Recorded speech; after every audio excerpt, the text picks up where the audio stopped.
आज तक मैंने अपनी वाणी से अंधिक वंश, क्षत्रिय वंश, दैत्य वंश के नाना प्रकार के राजाओं की कथा का वर्णन किया था। सूर्य वंश में भगवान राम का अवतार हुआ, उसका भी मैंने आपके सामने कल वर्णन किया। मैया सीता के साथ उनका विवाह हुआ। आज मैं चंद्र वंश का वर्णन करने के लिए जा रहा हूं, जिसमें भगवान कृष्ण योगी राज का अवतार हुआ था। श्री सुखदेव जी कहते हैं, हे राजन परीक्षित,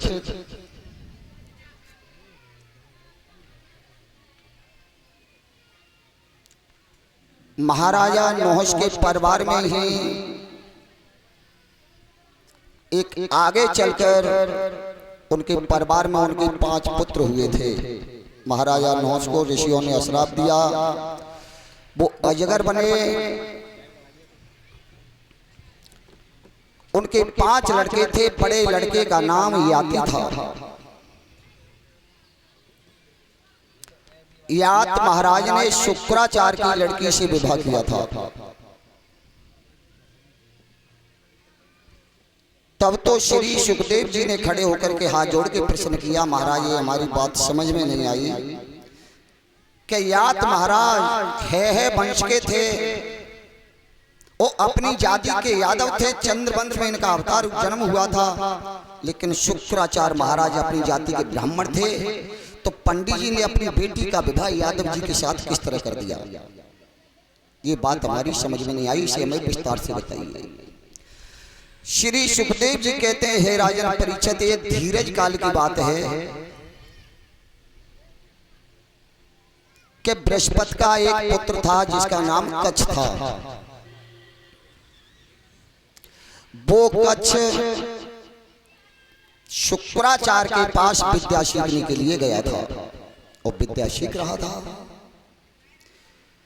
जब शुक्राचार्य विद्या पढ़ाते थे, कच्छ विद्या सीख रहा था। एक दिन गैया चराने के लिए गया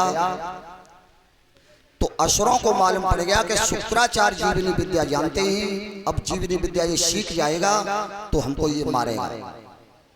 शुक्राचार्य इतने विशेषज्ञ थे कि मरे हुए पुत्र को जिंदा कर देते थे। उन दानवों ने गाय चराने के लिए गया तो उस राजकुमार को घिरवा लिया था और घिरवा करके उस बच्चा को जंगल में मारा है। और किस तरह से मारा है?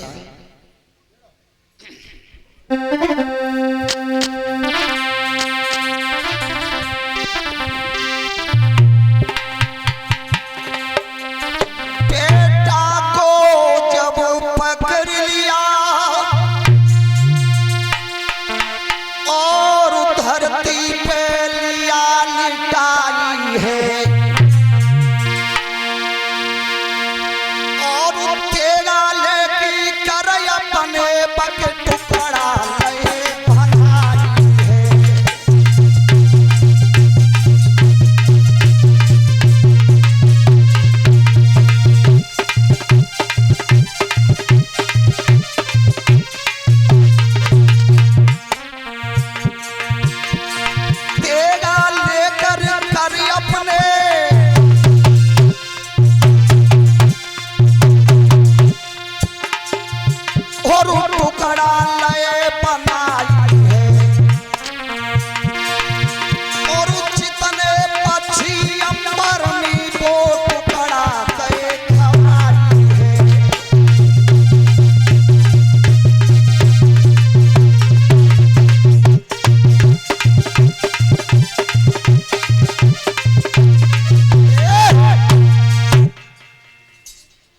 श्री सुखदेव जी कहते हैं, उस कच्छ को काट करके उन दैत्यों ने जितने नवचर पक्षी हैं उनको उसके टुकड़ा नहने नहने मांस जैसे समा जैसे टुकड़ा करके खिला दिए थे।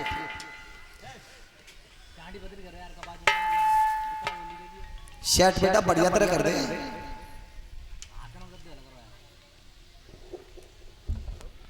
जब खिला दिया और गाय लौट करके बृहस्पति के पास पहुंची, कच्छ नहीं आया। जब कच्छ नहीं आया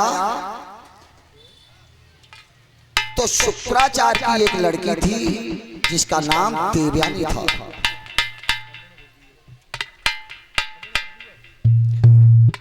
देवयानी था तो देवयानी ने अपने पिताजी से कहा, पिताजी गैया तो सब आई गई, बछरू आए गए, पर भैया लौट करके अभी नहीं आया। कि बेटा आए रहो। और 1 घंटा व्यतीत हुआ, नहीं आया, फिर लौट के गई। देखो बहन भाई का प्यार कितना होता है। फिर कही कि बेटा आए रहो, नहीं आया।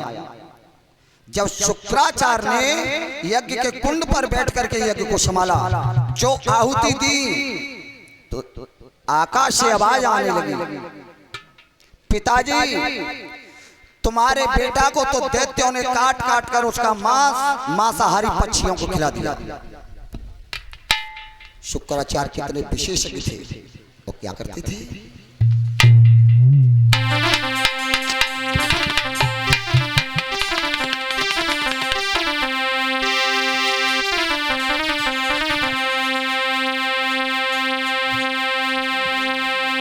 मंत्र पढ़ा जब साधु ने और तीनों हवन रचाई है, और जितने पक्षी अंबर में तब सबको रहे बुलाई है।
ऐसी कहानी मत समझ लेना।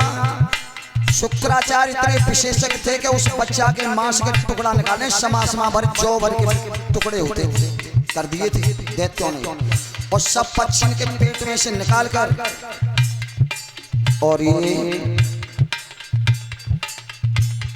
माननीय सम्माननीय रामवीर सिंह यादव जी गांव रनौसा 101 रुपये का हार हमारे गले में डाल करके अर्पण कर रहे हैं, और 10-10 रुपये हमारे मंडल को देकर के सम्मान किया है। 10-10 रुपये संत भगवानों को। परमात्मा इनके कर कमल ऐसे बढ़ाते चले जाएं, ये धर्म क्षेत्र में दान करते चले जाएं। तो वे छोटे छोटे टुकड़ा निकाल करके शुक्राचार्य ने रखे चौकी पर, और अपनी अंजलि पर जल लेकर के, और जो छींटा मारो है बताओ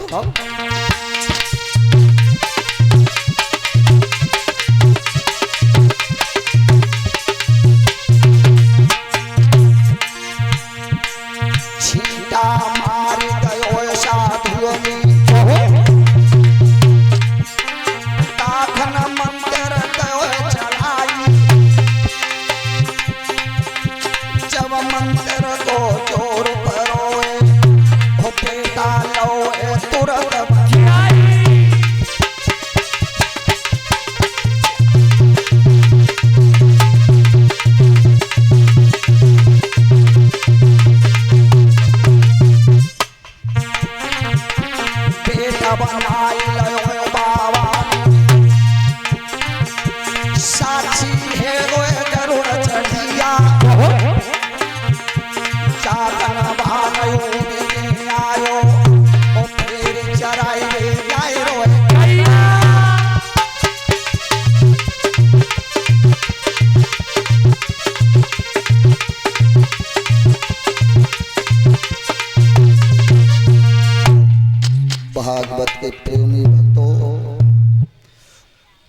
उस बच्चे को शुक्राचार्य ने पक्षियों के पेट में से मांस निकालकर उसे जीवित किया और बेटा आ बजा।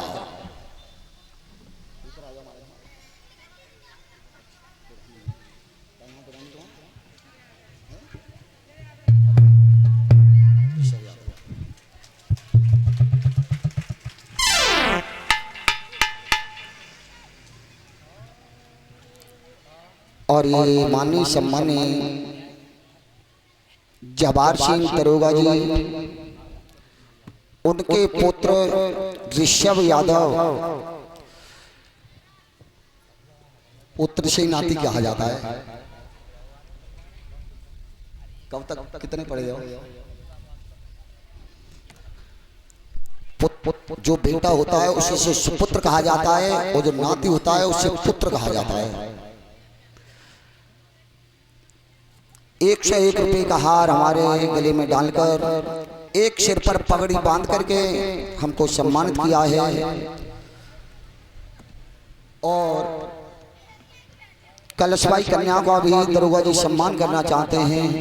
परमात्मा इस बच्चे की कर्कमल ऐसी बढ़ाते चले जाएं, जो धर्म क्षेत्र में दान करते चले जाएं।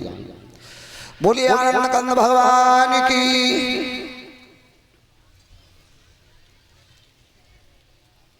ध्यान रखना श्रोता बंधुओं, जब उस बच्चे को जीवित किया है और फिर वो गाय चराने के लिए गया था, तो दैत्य ने विचार करो कि क्यों भैया कल तो जी मार दो, पक्षी नो खबाई दो, और आज शुक्राचार्य ने फिर जिंदो कर दो, और फिर यार रोज गैया चरावे के लिए। अब ये मर नहीं पाएगा। अब ऐसा करो कि ऐसी जगह जाकर रखो काट पीट के कि शुक्राचार्य माल में भी नहीं पड़े। श्रोता बंधु, उस बच्चे को जंगल में दैत्यों ने मारकर और एक पत्थर की शिला पे पीसकर औषध में मिलाकर एक घड़ा सुंदर रस का बनाया था। जैसे कल शरबत बटो पंडाल में तेसो शरबत बनाया था, और शरबत ले जाकर के शुक्राचार्य पर बैठे हुए थे और शुक्राचार्य को जाकर के पिला दिया था। शुक्राचार्य ने पी लिया था। जब पी लिया था, उस चौथ शाम हुआ, सूर्य मध्य में छिपा। बेटा बात नहीं करते, पैसा एक को मिलेगा ना, बात करो तो चुपचाप पैसा ले लो।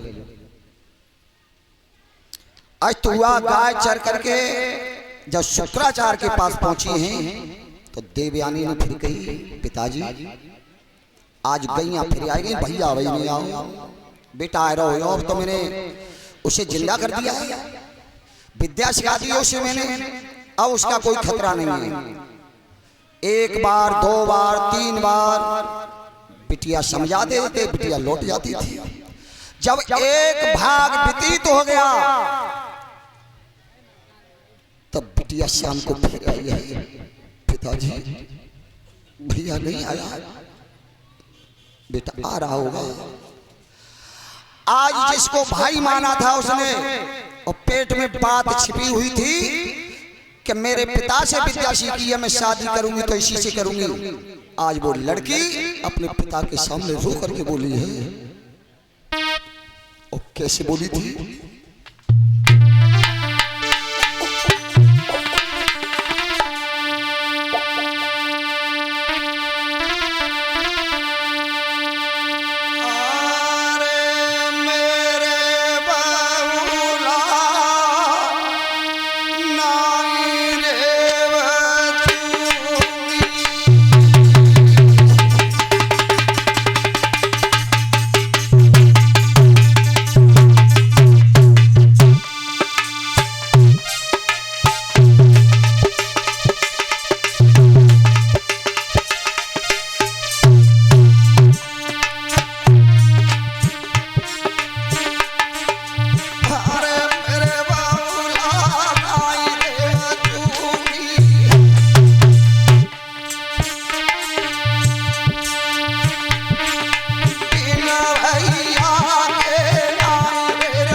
कर करके रो रही है। आज मुझे वो बात याद आ रही है भक्तों, व्यासपीठ पर बैठ करके। आज से 20 दिन पहले हमारे गांव रनौसा ने 11 वर्ष के बच्चे ने अज्ञानपने में अपने गले में फंदा डाल करके आत्महत्या कर ली थी। जब उसे मैं पृथ्वी पर पड़ा हुआ था, उसे हम देखने के लिए गए थे। आज उसकी बहन उसके सर पर पछा ढका करके रो रही थी,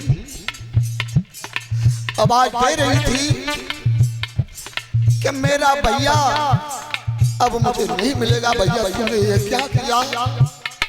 जब कच्छ नहीं आया, उसी तरह से आज देवयानी अपने पिता के सामने रो रही है, नेत्रों से पानी चल रहा है। बहन को याद भाई की इतनी आती है, इतनी आती है कि कोई कह नहीं सकता।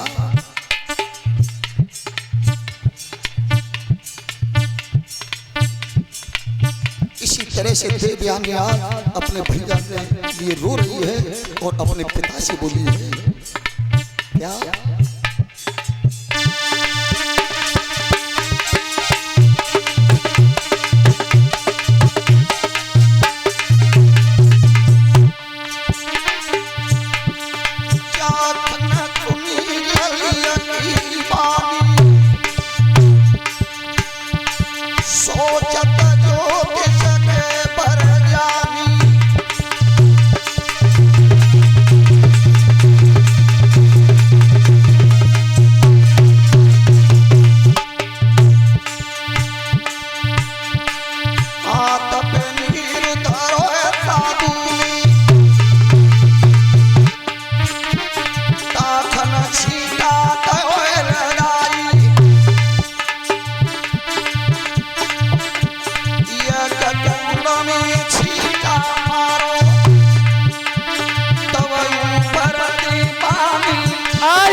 श्री सुखदेव जी कहते हैं, हे राजन परीक्षित, जब आवाज आने लगी पेट में से, आकाश से,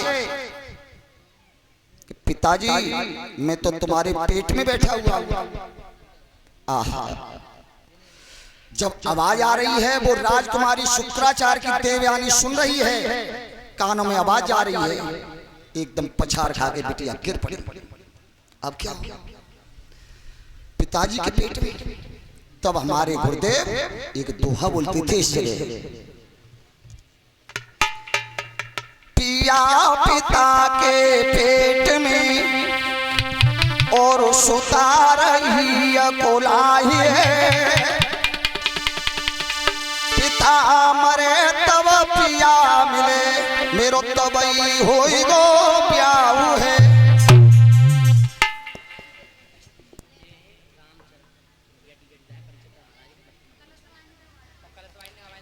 और ये 101 रुपये का हार रामचरण यादव जी गड़िया टीकरी से परीक्षित महाराज जी के भतीजे साहब 101 रुपये का हार हमारे गले में डाल करके हमको सम्मानित कर रहे हैं, और संत भगवानों का भी सम्मान कर रहे हैं, और गढ़ा वाली बिटियां सामने आ जाएं, उनका भी सम्मान कर रहे हैं, उनको लिए जोरदार तालियां। और यज्ञपति परीक्षित महाराज भी खड़े हो गए, उनका भी सम्मान कर रहे हैं। श्रोता बंधु,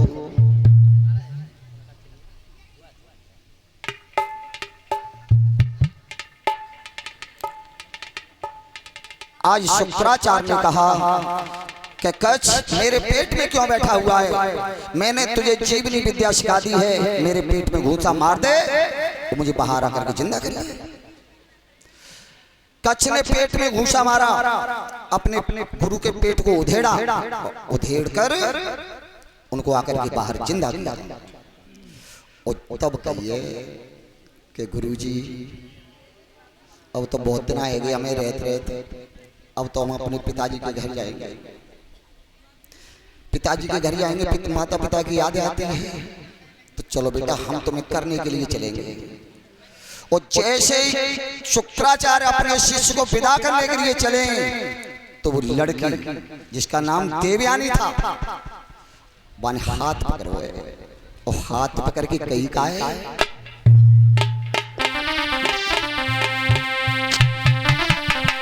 नेक खड़े मेरी बात सुनो, नेक खड़े हो मेरी बात सुनो, अब कहाँ को तुम अब चली गए, मेरो न छोड़ो हाथ है का उपदेश मोकू कर दे, छोड़ो न मेरो हाथ है अपने पिता को ले बुलवाही के, विद्या सिखाई मेरे बाप ने मिल ले तुम पति बनाएंगे। अब कहाँ जा रहे हो? मेरे पिता ने विद्या सिखाई है, मैंने तुमको पति मान लिया है, अपने पिता से कह दे बरात लेके आए मुझसे शादी कर लोगे। आहा देखो विद्या क्या सिखाती है, ज्ञान क्या सिखाता है।